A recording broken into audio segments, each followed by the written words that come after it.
expertos trabajando en el tema del COVID-19. Muy buenas tardes, tengan todos ustedes. Hoy estamos en el día 18 del estado de emergencia.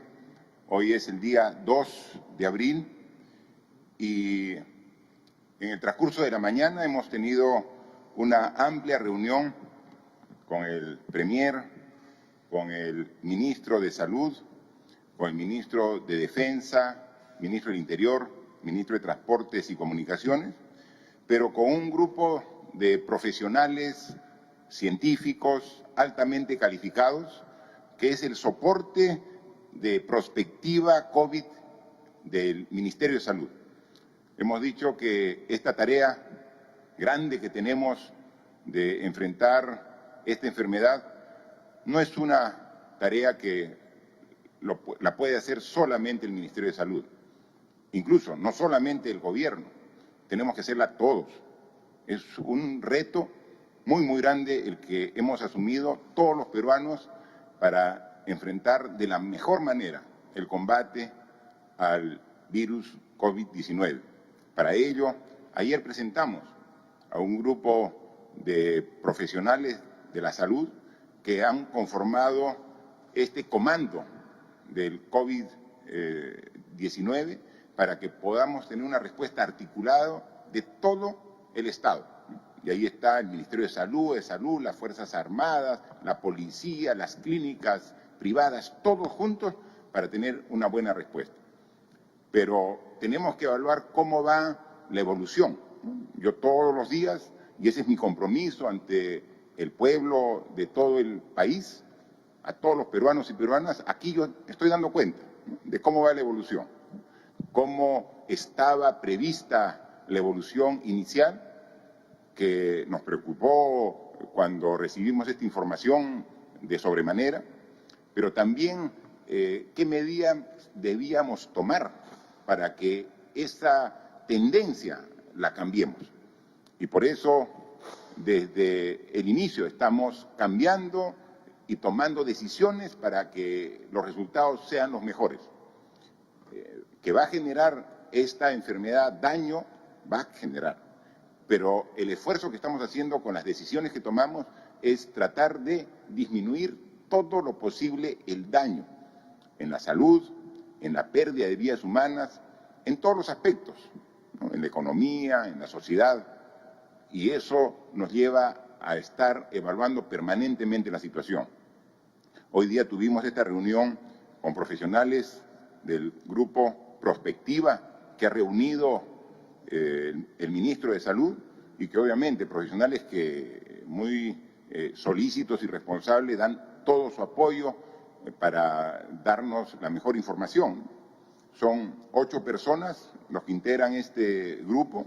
Está, por ejemplo, el economista Farid Matuk, él es economista de la Católica, tiene un posgrado en Canadá y además también, todos recordamos que fue jefe de INEI, ¿no?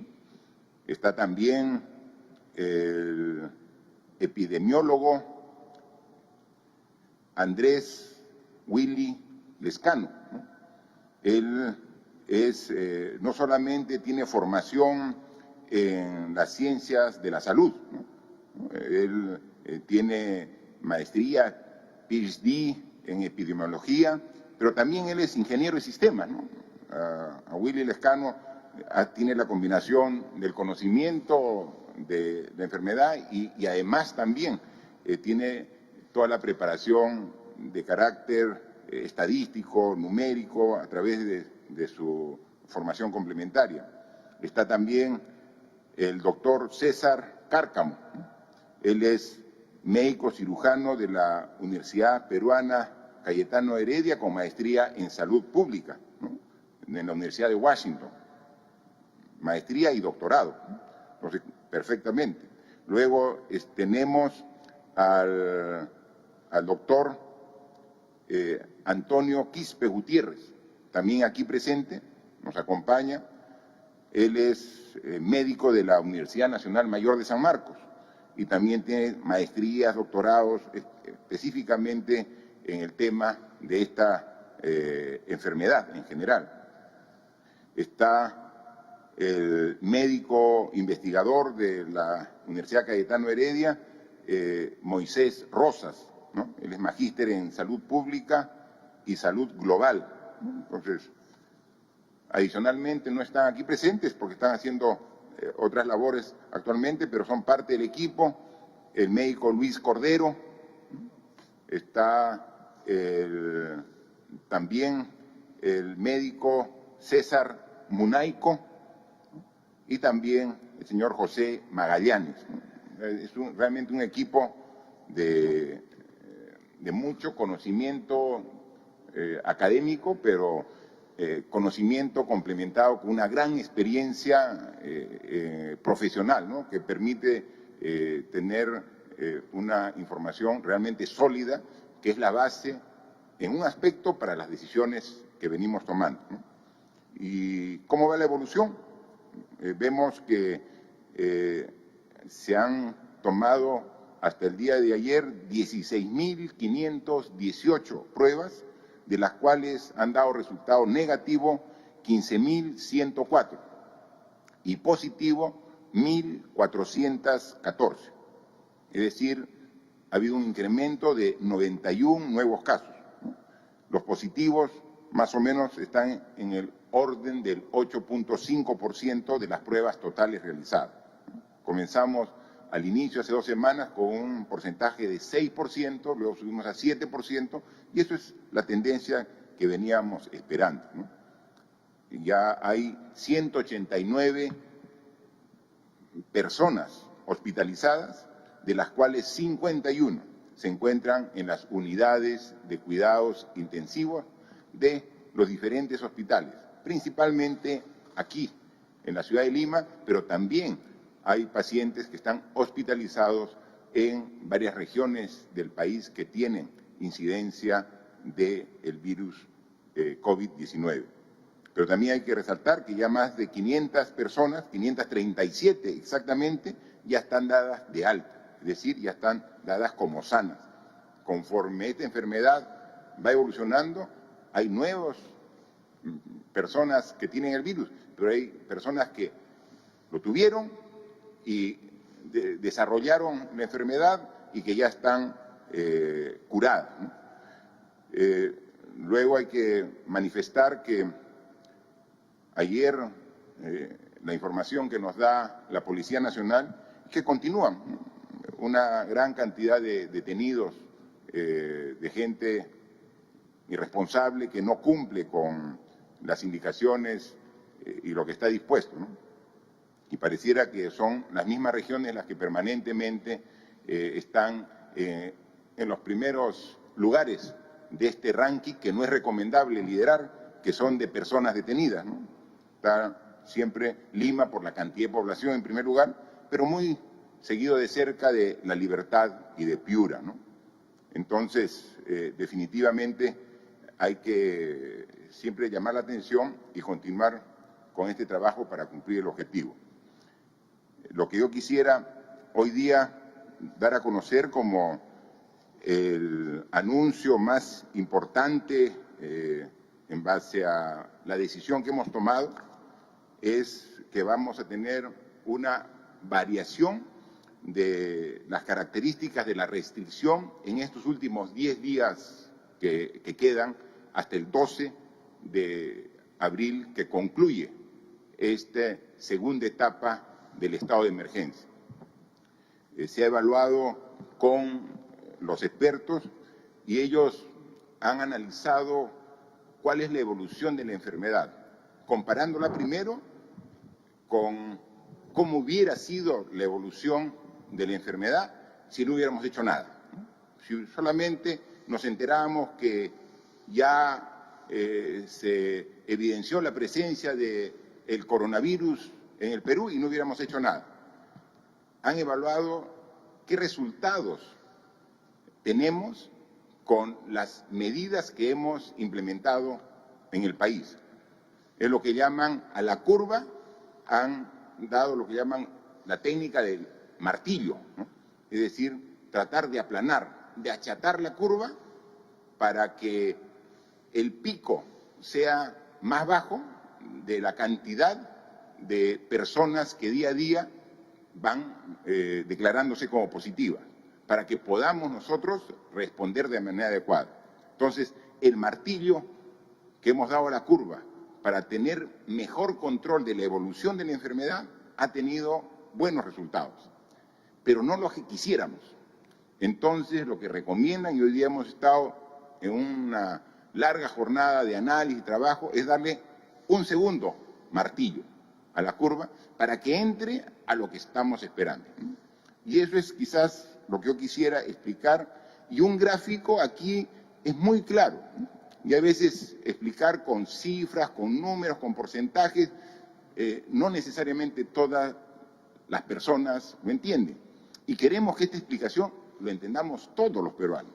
Y un gráfico es bien sencillo, y me van a permitir trasladarme al gráfico para explicarles a todos ustedes.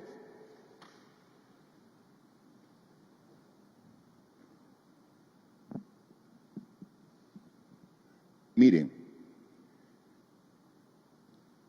este es el eje del tiempo. Acá está el 6 de marzo. Recuerden ustedes que el 6 de marzo fue el día que se determinó el primer caso positivo en el Perú. 6 de marzo. Y ahí está la línea del tiempo.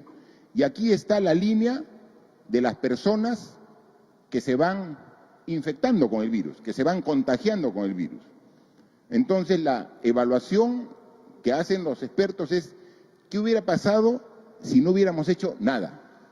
Hubiéramos tenido esta curva de crecimiento de la cantidad de personas positivas, es decir, un rápido ascenso en el número de personas positivas, que es lo que se ve en otros países y que vemos nosotros, incluso por los medios de comunicación, por la televisión, vemos que se ha salido de control el manejo de la respuesta a esta enfermedad, porque precisamente se ha permitido que la curva continúe con un número que se duplica en infectados cada 2 días, ¿no?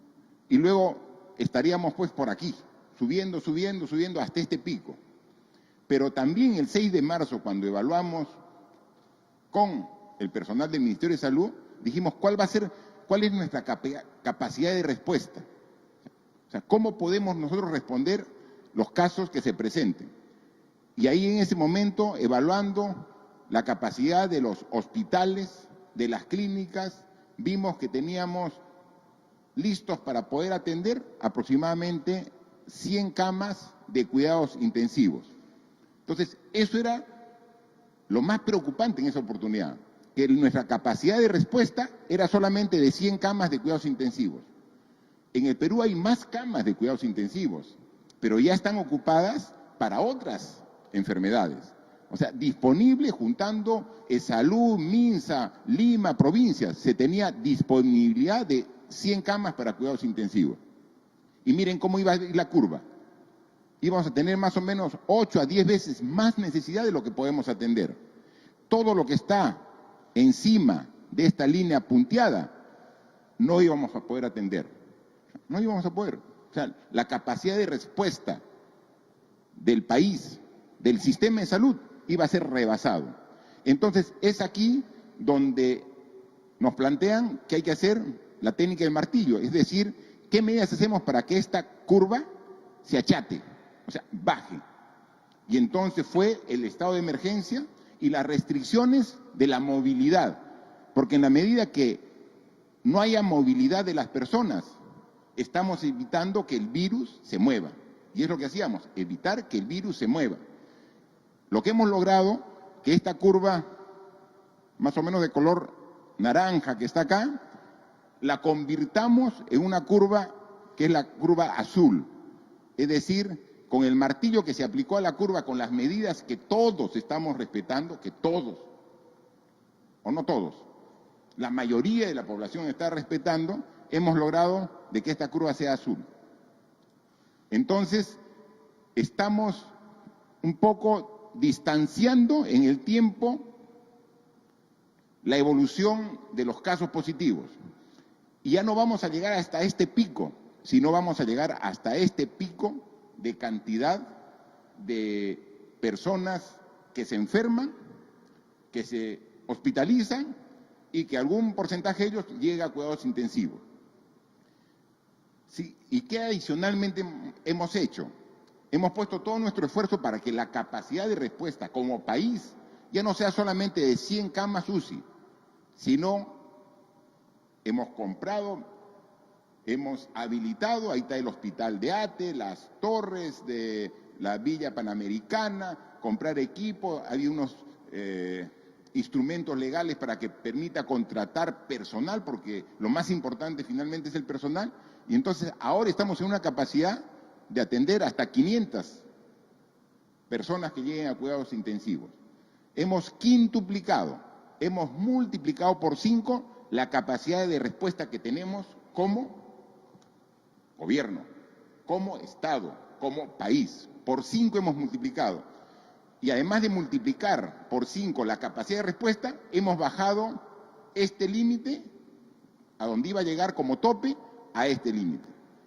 Pero sin embargo, lo que nos han presentado y justificado científicamente los expertos es que todavía hay un sector aquí que podría estar generando diferentes problemas de atención, incluso con personas que fallezcan por falta de una capacidad de respuesta, ¿no? Entonces, la propuesta es que esta curva tenemos que lograr que baje un poco más. De la curva naranja, que era la que teníamos si no hacíamos nada, hemos pasado a la curva azul, que es la que estamos siguiendo, estamos por acá. Como lo hemos dicho, estamos todavía en ascenso, no hemos llegado al tope, estamos en ascenso y vamos a seguir subiendo y vamos a llegar hasta acá.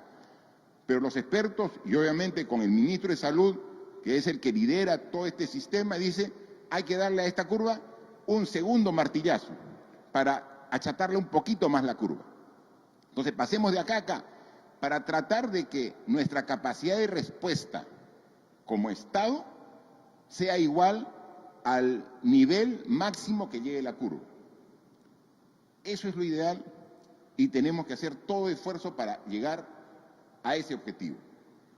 Y entonces, ¿qué vamos a hacer?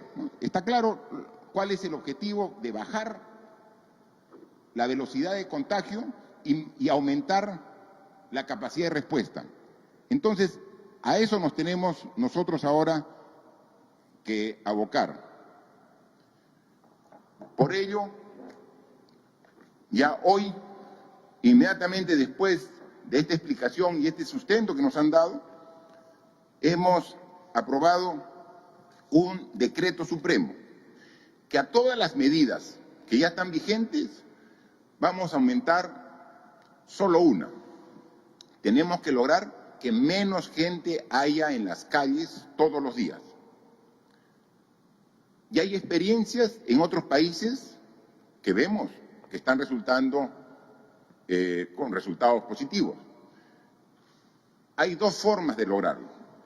Hay algunos países que están permitiendo que días intercalados de la semana circulen solamente las personas que tengan en su documento de identidad número par y el otro día número impar. Es una forma de lograr de que bajemos al 50% el movimiento de gente durante las horas que pueden circular, desde las 5 de la mañana hasta las 6 de la tarde en casi todo el Perú y dentro de las 5 de la mañana hasta las 4 de la tarde en las regiones de Tumbes, Piura, Lambayeque, La Libertad y Loreto.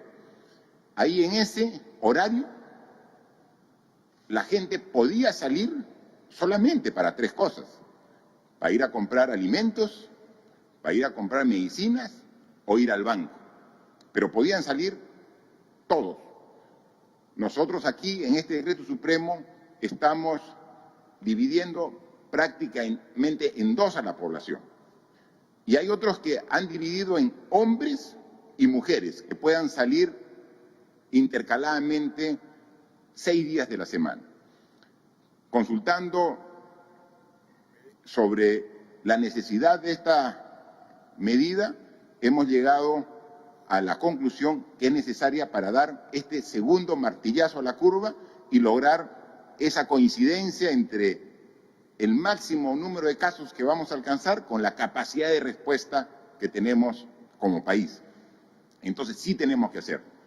Y luego le hemos consultado al ministro del Interior y al ministro de Defensa cuál es la forma más práctica, porque ellos tienen que hacer el control en las calles, en general en las ciudades, ellos hacen el control y ellos determinan que no sería conveniente que sea la restricción por número que termine el DNI, porque tendrían que estar pidiendo a cada ciudadano su DNI para verificar y entonces entrarían a romper una de las reglas para evitar el contagio, es decir, la separación.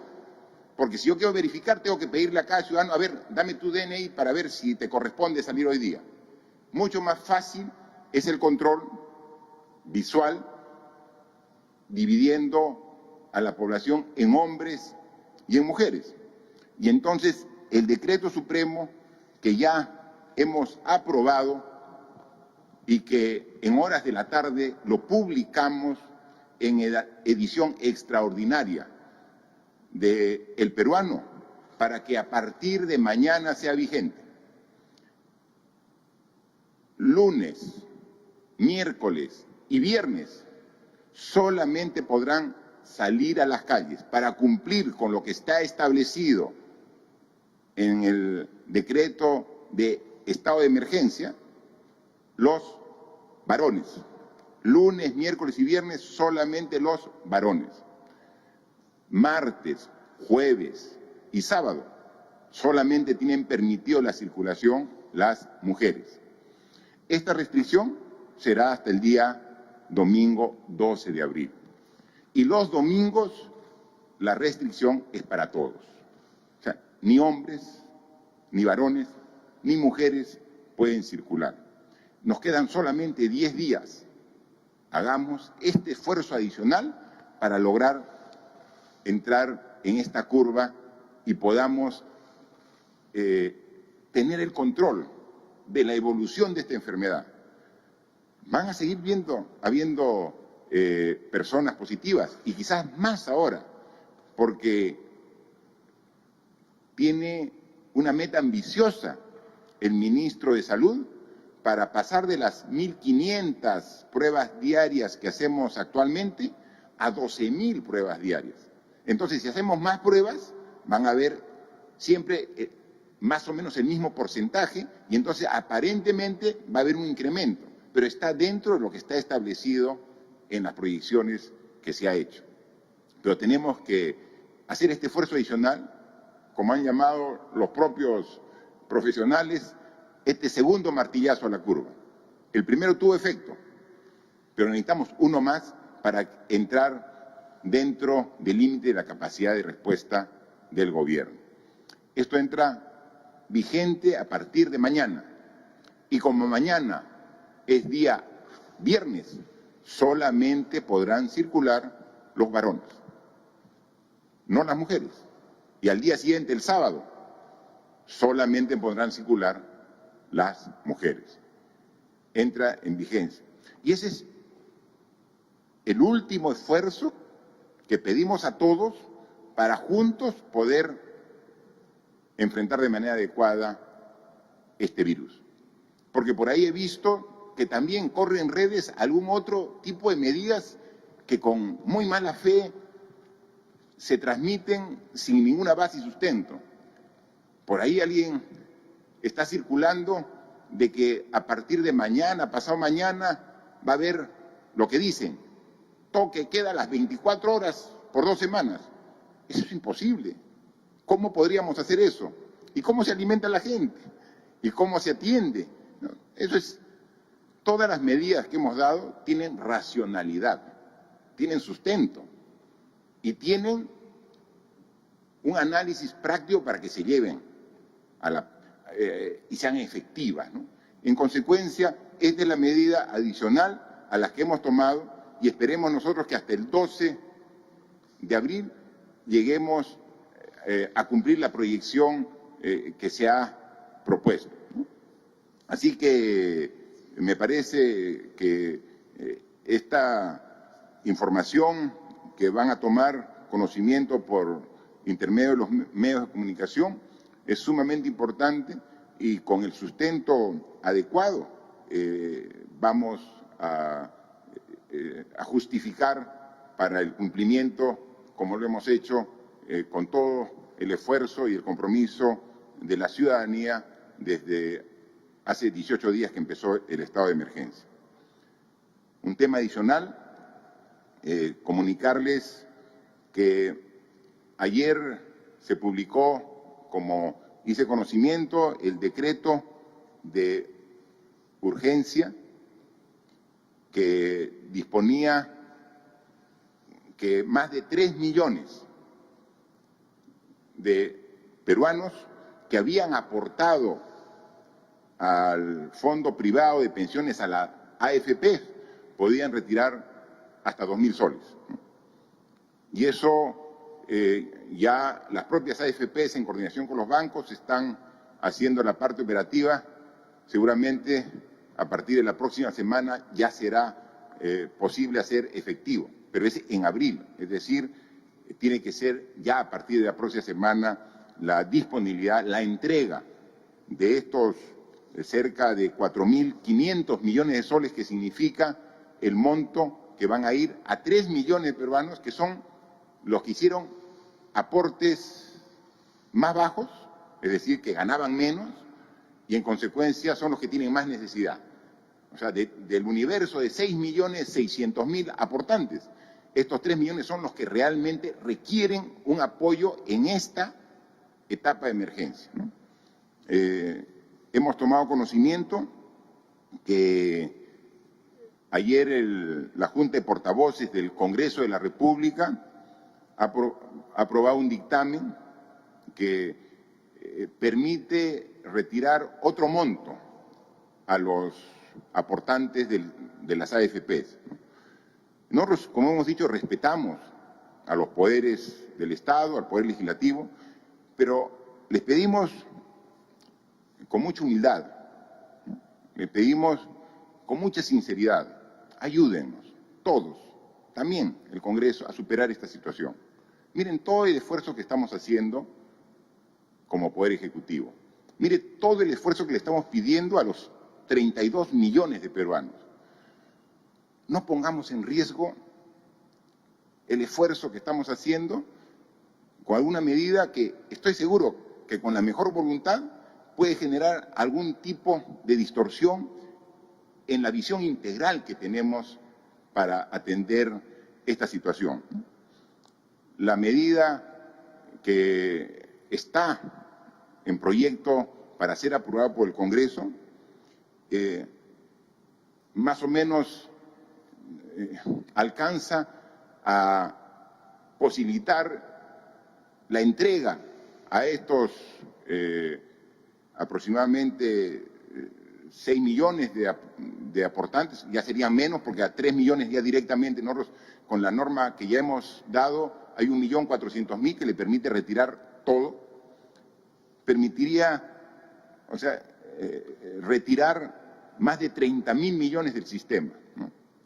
Y ahora que necesitamos el esfuerzo de todos para que en una política integral, desde el punto de vista de salud, que hemos explicado, desde el punto de vista social, el punto económico, lograr nosotros tener las mejores condiciones para dar el siguiente paso. Inmediatamente terminemos y superemos la etapa que hemos visto en las curvas que he mostrado, inmediatamente tenemos que hacer una ambiciosa recuperación económica. Y ahí requerimos, por ejemplo, los fondos de tesoro, que ya la próxima semana queremos que el Ministerio de Economía y Finanzas pueda negociarlos para tener los recursos necesarios.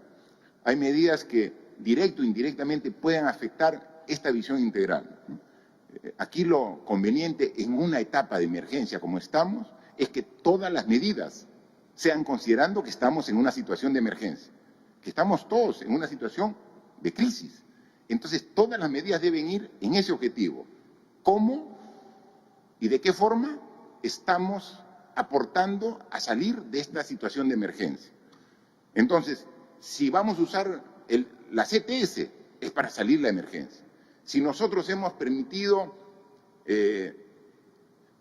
que haga una evaluación integral el Ministerio de Economía y Finanzas para que atienda 3,5 millones de hogares vulnerables que requerían un apoyo económico, lo estamos haciendo en el contexto de la emergencia. Si hemos dado más de 200 millones de soles a los municipios para que puedan convertirlos en víveres para entregar a las personas y familias más vulnerables en el concepto de estado de emergencia.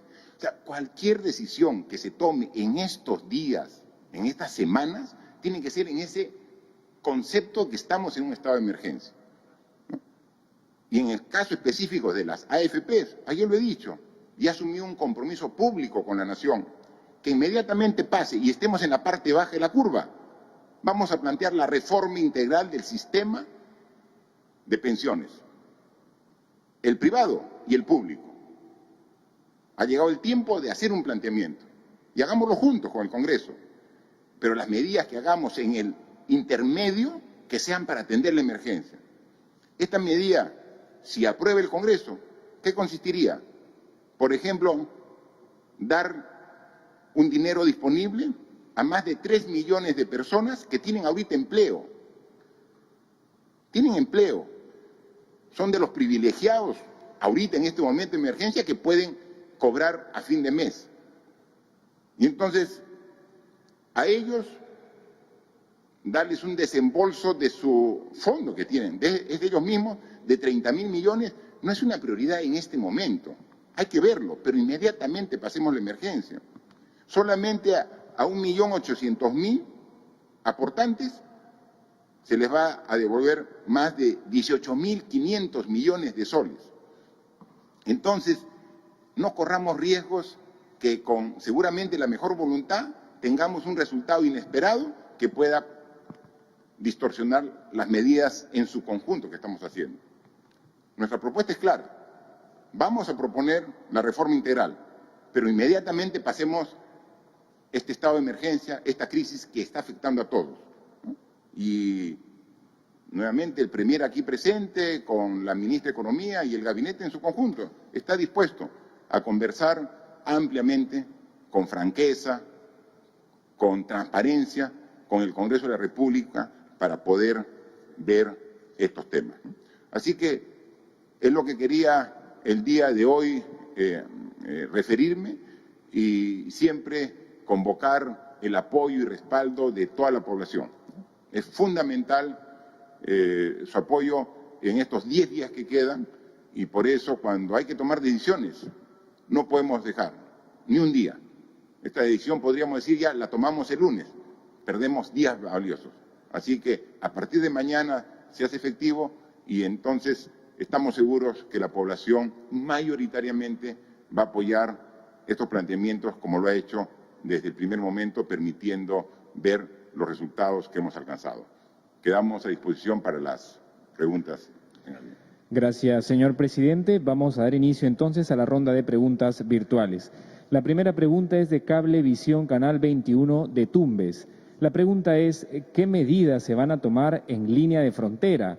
La gente está ingresando desde Ecuador. Sabemos que en el vecino país la situación es crítica por el COVID-19.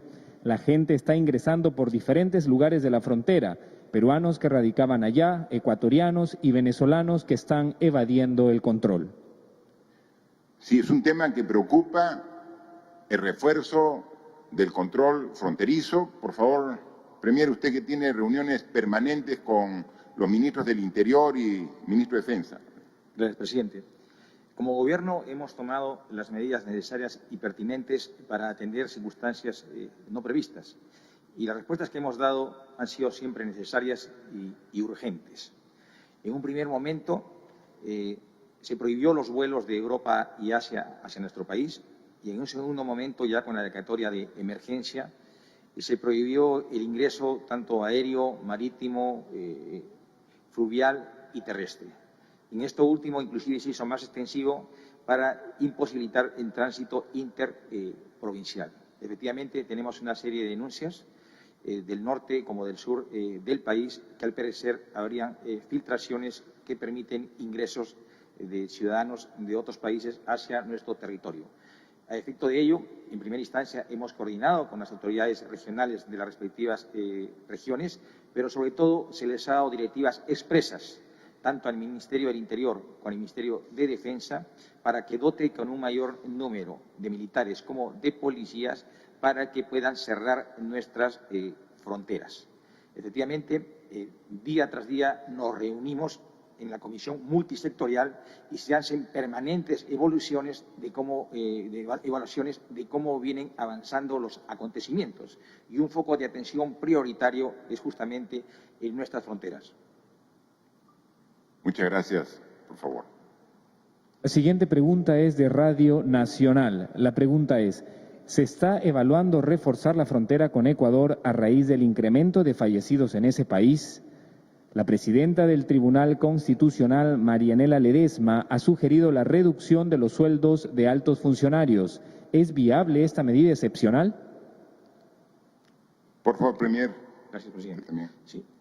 Es innegable los gastos que está significando la atención prioritaria, especialmente en materia de salud, estas circunstancias de estado de emergencia.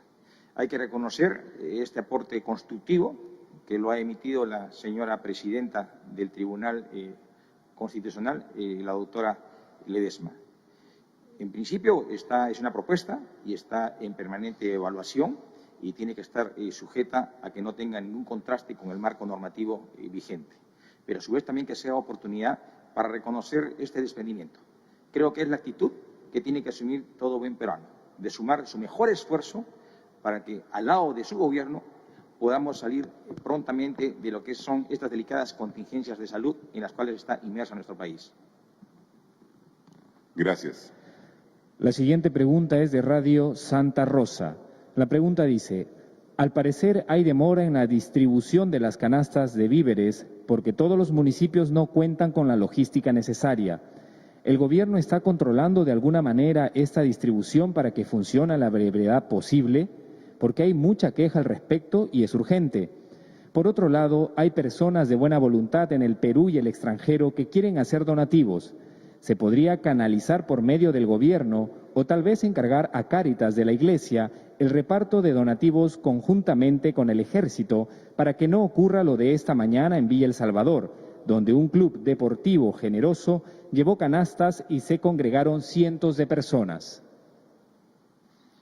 Bien, sobre la primera parte de la pregunta sobre la distribución de los municipios, nosotros hemos cumplido con la primera responsabilidad de transferir el dinero a los municipios. Este presupuesto ya se encuentra en los municipios, ya más del 95% lo ha incorporado en el saldo, en su balance, ya lo tienen en sus cuentas y ya están trabajando la fase previa para esta entrega. Hay una coordinación que está haciendo la Presidencia del Consejo de Ministros, también coordinando con la Contraloría General de la República, para dar algunos lineamientos para quien no tenga alguna claridad para hacer el procedimiento. Hay municipios que sí tienen mucho orden dentro de su manejo administrativo y ya han comenzado a trabajarlo, pero para algunos que tienen algunas dudas, están algunos lineamientos que se están dando para todos los municipios. Lo único que queremos es que sea rápido, que sea con transparencia y que no genere aglomeraciones, ¿no? Lo que muchas veces la voluntad de entregar víveres a familias vulnerables genera aglomeraciones de la gente y eso va contra el esfuerzo que estamos haciendo todos de que hay una instancia social física para evitar el contagio. Esa es la única recomendación y restricción que ponemos para esta entrega. Sobre el tema de los donativos y la participación de Cáritas de la Iglesia, por favor, Premier. Presidente. Sí, efectivamente, en horas de la mañana se ha presentado un contencioso por el cual, de manera unilateral, un club particular acudió a una donación y que ha generado desorden. En principio, no podemos negar que todo gesto de buena voluntad, de desprendimiento y de solidaridad pueda sumar, pero sin embargo, esto tiene que estar prevenido mínimamente de orden y de coordinación. en este caso con la Policía Nacional y obviamente con el Gobierno. Desde el Gobierno estamos canalizando diversos donativos, de manera individual, de manera corporativa, y todo viene sumando. A efecto de ello, nos hemos distribuido en 2 espacios bien diferenciados. Todo lo que es donativos en insumos, implementos y equipamientos de salud directamente se coordina con lo que es el despacho ministerial del Ministro de Salud. Y en lo que respecta a otros tipos de insumos, que por lo general están direccionados a lo que es canastas familiares, está siendo canalizado directamente por PCM a instancia de la Oficina de Cumplimiento que está a cargo de Jorge Arunátegui. Y obviamente estamos en pleno proceso de armado de canastas que van a ser entregados de una manera solidaria y equitativa a través de INDECI y coordinando con otro tipo de entidades de carácter social, llámese Caritas o CARE, quienes obviamente nos están ayudando en la parte logística y operativa para que lleguen estas canastas de alimentos a las familias que más necesidad tienen. Antes de pasar a la siguiente pregunta, quizás sea conveniente dar un poquito más de detalle e información respecto a las restricciones que empiezan a partir de mañana.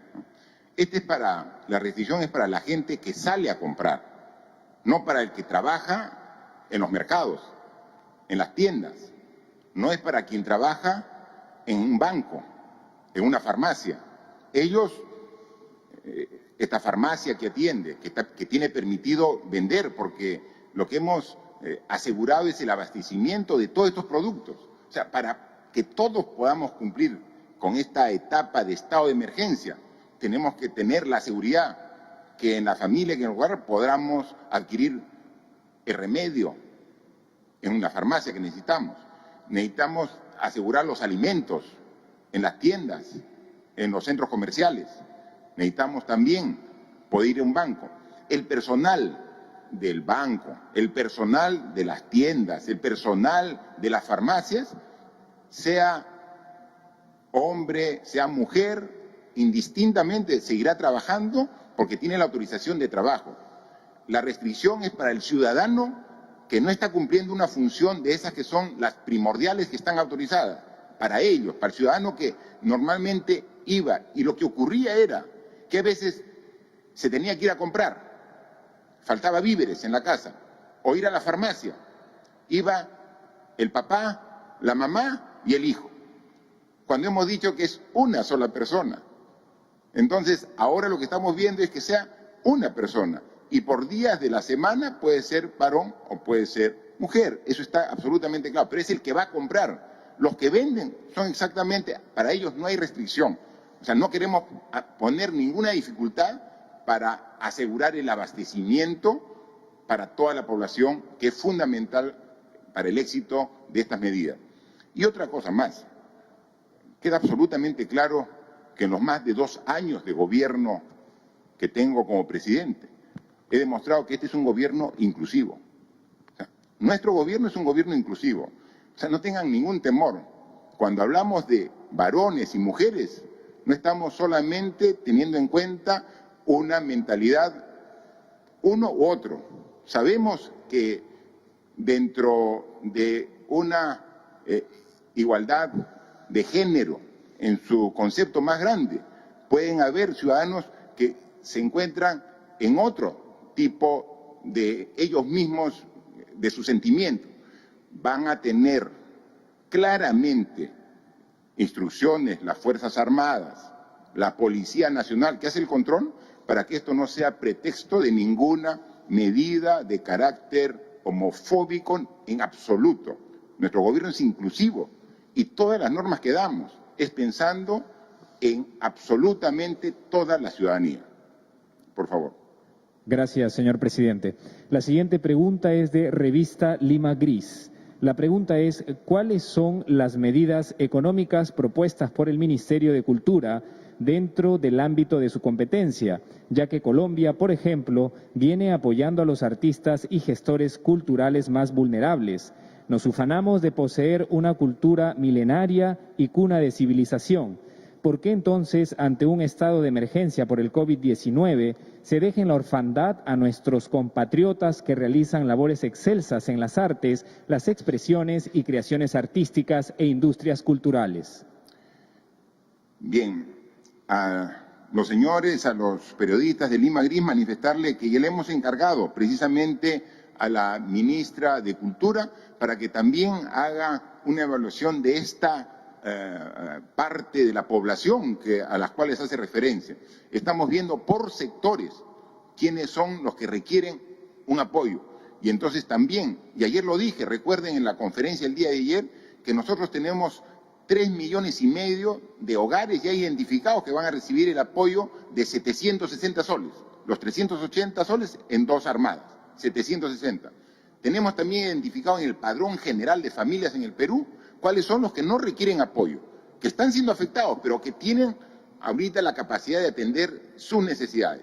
Y hemos visto que en el medio queda también una población importante que no está siendo atendida. Le hemos pedido a la ministra de Desarrollo e Inclusión Social que nos identifique. Y ahí es donde cada sector, obviamente, hace defensa de la población que dentro de su sector está siendo ahorita pasando por necesidades y que no el esfuerzo que hemos hecho no alcanza aún a ello, ¿no?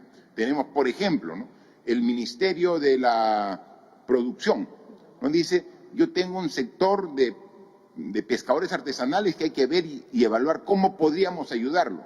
Algunos a través de microcréditos, algunos a través también del apoyo de este bono económico, ¿no? El Ministerio de Ambiente dice, tenemos un sector vulnerable, por ejemplo, de recicladores, que están claramente identificados, hay un padrón, y que ahorita tienen este problema de que su vulnerabilidad no ha sido tomada en cuenta para estos bonos. Hay que ver, y cómo no, en el tema del arte, la cultura, también hacer la identificación de las personas que con vulnerabilidad necesitan también apoyo. Está viéndolo la ministra de Cultura y estamos haciendo esfuerzos para, en la medida de las posibilidades, el reto es muy grande, atender absolutamente a todos los que lo requieran. Gracias, señor presidente. Para culminar esta ronda tenemos la pregunta de la Asociación de Prensa Extranjera en el Perú, APEP. La pregunta dice, presidente Vizcarra, hace un par de días APEP preguntó sobre las acciones para evitar la infección en pueblos indígenas y la respuesta fue genérica y solo sobre Loreto. ¿Qué hace el gobierno teniendo en cuenta la velocidad del contagio, el ingreso de comerciantes a comunidades y qué está haciendo para controlar el movimiento transfronterizo desde Brasil y Ecuador, que tienen más casos del COVID-19? Se ha anunciado un retorno gradual de las actividades del país a partir del lunes 13 de abril. ¿Qué sectores económicos van a reabrir primero? Para evitar la expansión del narcotráfico durante la pandemia, el presidente de Estados Unidos anunció ayer una acción militar antidrogas frente a Venezuela, con la cooperación de países aliados. ¿Perú participará? ¿Está de acuerdo? Bien, aquí hay varias interrogantes, ¿no?, sobre el tema de la evaluación de casos positivos en la Amazonía, en la región Loreto. Estamos siendo muy cuidadosos. Ahí específicamente el jefe, el director regional de salud de Loreto, el doctor Minaya, tiene de parte del ministro de Salud el especial encargo de que haga un esfuerzo en controlar a esa población que ya de por sí es vulnerable, ¿no?, y ahora ante este riesgo su vulnerabilidad aumenta. Así que seguimos trabajando, pero el esfuerzo es diario y permanente, ¿no? La velocidad de contagio de comerciantes, comunidades, hemos visto ahora un esfuerzo adicional a través de lo que se llama el segundo martillazo. Eso es para la población interna del Perú, ¿no?, es para los peruanos, los que vivimos aquí. Y entonces también hemos dicho que vamos a reforzar, porque no todo el esfuerzo que estamos haciendo dentro del país no vaya a ser que se pierda por filtraciones de personal, de ciudadanos de países vecinos que sin control ingresen al país, ¿no? Entonces el esfuerzo tiene que ser hacia el interior del país, pero también en nuestras fronteras. Vamos a reforzar este cuidado. El día 12 concluye esta segunda etapa del estado de emergencia. El 13 no es que regresamos a las condiciones antes del estado de emergencia. Hay un proceso gradual. Y ese proceso gradual tiene que trabajarse, y ya lo estamos haciendo sectorialmente. Es decir, el sector productivo de la pesca, el sector productivo de la agricultura, de la industria, de la minería, cada quien va a proponer y estamos analizando cómo gradualmente se van incorporando.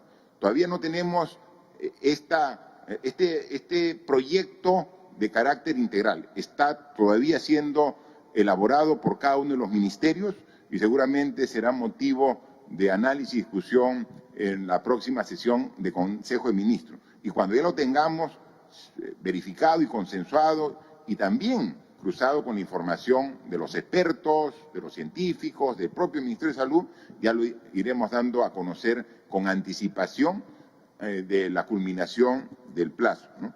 ¿Qué sectores económicos van a reabrir primero? Lo vamos a ir viendo gradualmente. Seguramente van a ser los que puedan, por sus características, tener un mayor control del contagio al interior de la propia gente que trabaja en el sector. Todo eso tenemos que irlo viendo, ¿no?